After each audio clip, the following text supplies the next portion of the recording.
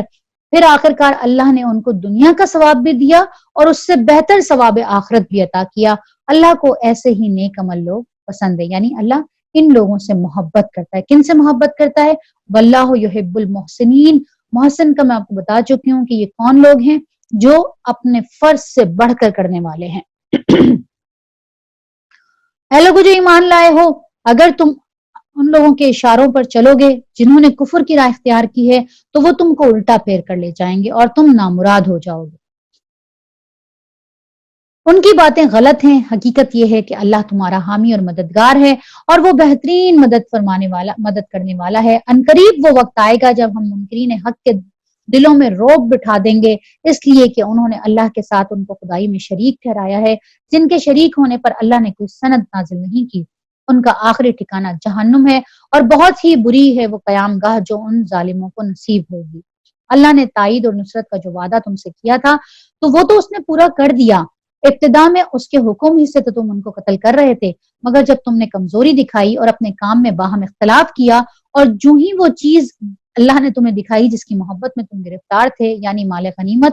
تم اپنے سردار کے حکم کی خلاف ورزی کر بیٹھے۔ یہ جنگ احد کا نقشہ پیش کیا جا رہا ہے۔ لوگوں نے کہا کہ اللہ نے تو یہ کہا تھا کہ 5000 فرشتے آئیں گے اور 3000 فرشتے آئیں گے، تو یہ ہمارے ساتھ کیا ہوا؟ تو اللہ نے کہا کہ اللہ نے تو وعدہ پورا کیا تھا، اور جو شروع میں تم ان کو قتل کر رہے تھے تو وہ اللہ کی مدد سے ہی کر رہے تھے، لیکن جب معاملہ بگڑا تو کب بگڑا؟ جب تم نے کمزوری دکھائی اور اس بات میں اختلاف کیا جو تمہارے سردار نے تمہیں کھڑا کیا تھا۔ تم نے جیسے ہی مال غنیمت دیکھا تم چھوڑ کے بھاگ لیے، اور اس لیے کہ تم میں سے کچھ لوگ دنیا کے طالب تھے اور کچھ آخرت کی خواہش رکھتے تھے، تب اللہ نے تمہیں کافروں کے مقابلے میں پسپا کر دیا تاکہ تمہاری آزمائش کرے۔ اور حق یہ ہے کہ اللہ نے پھر بھی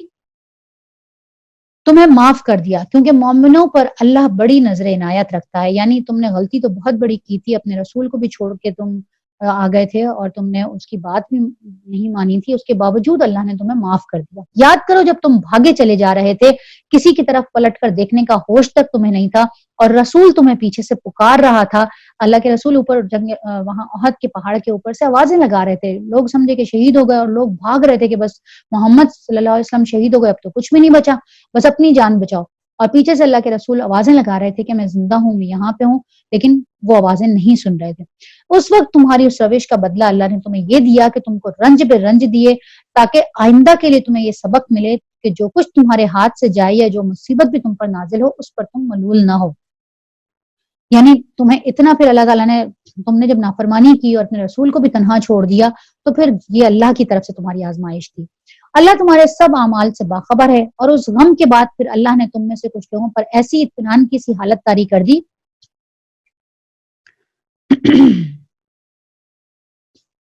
یہ دیکھیں یہاں پہ نیچے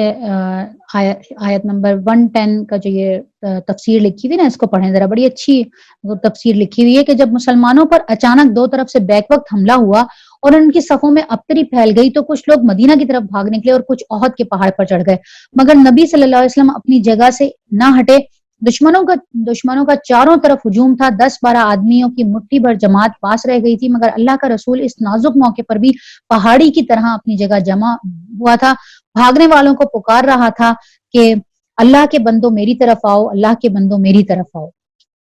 تو یہ وہ واقعہ تھا، لیکن پھر کیا ہوا کہ اللہ تعالیٰ فرماتا ہے کہ پھر بھی اللہ تعالیٰ نے تمہارے اوپر سکینت نازل کر دی کہ وہ اونگنے لگے۔ حضرت طٰہٰ بیان کرتے ہیں کہ ایسا ہوا کہ ہم بہت دکھ میں اور تکلیف کی حالت میں تھے، سب زخمی، ہم نے دیکھا ہمارے چاروں طرف لاشیں ہی لاشیں تھیں، ہمارے وہ لوگ جو ابھی دشمنوں کو مار رہے تھے وہ سب قتل ہو چکے ہیں، شہید ہو چکے ہیں، تو ہماری حالت بہت بری ہو گئی۔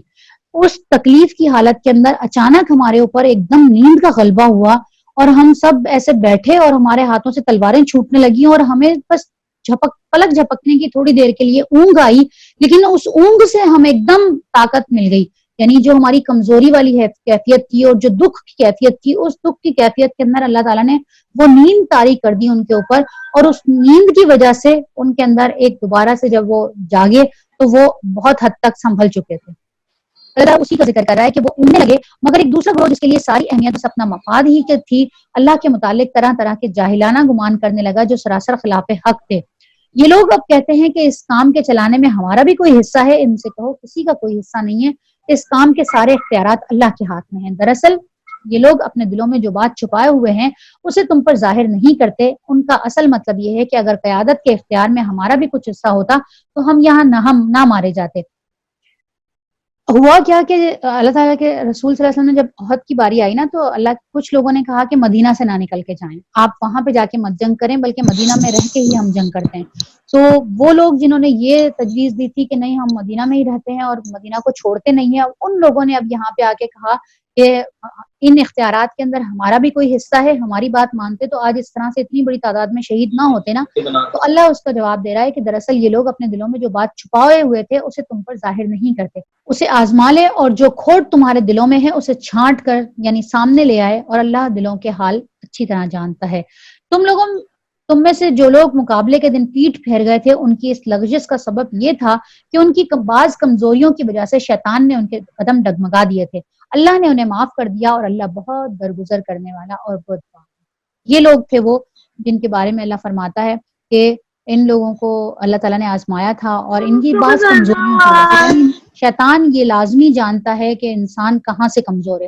اور اس کو پھر وہ وار کرنے کے لیے وہی والی جگہ دیکھتا ہے جہاں سے انسان کمزور ہو جائے۔ اور یہاں پہ بھی یہی ہوا تھا کہ کچھ لوگ ان میں سے کمزور تھے جن کو پھر شیطان نے اس سے فائدہ اٹھایا اور ان کے قدم ڈگمگا دیے، لیکن اللہ نے کہا کہ نہیں، میں نے ان سب کو معاف کر دیا جو جنگ احد میں شامل تھے۔ کے بعد اللہ کا حکم آ گیا کہ اب ان سب کو اللہ نے معاف کر دیا، تو اب ان کے بارے میں کوئی بات بھی نہیں کی جا سکتی۔ وآخر دعوانا ان الحمد للہ رب العالمین وصلی اللہ تعالی علی خیر خلقہ وصحابہ اجمعین برحمتک یا ارحم الراحمین۔ الحمدللہ تقریباً ہمارا نصف ہونے کو ہے تیسرا پارہ، تو انشاءاللہ تعالی پھر باقی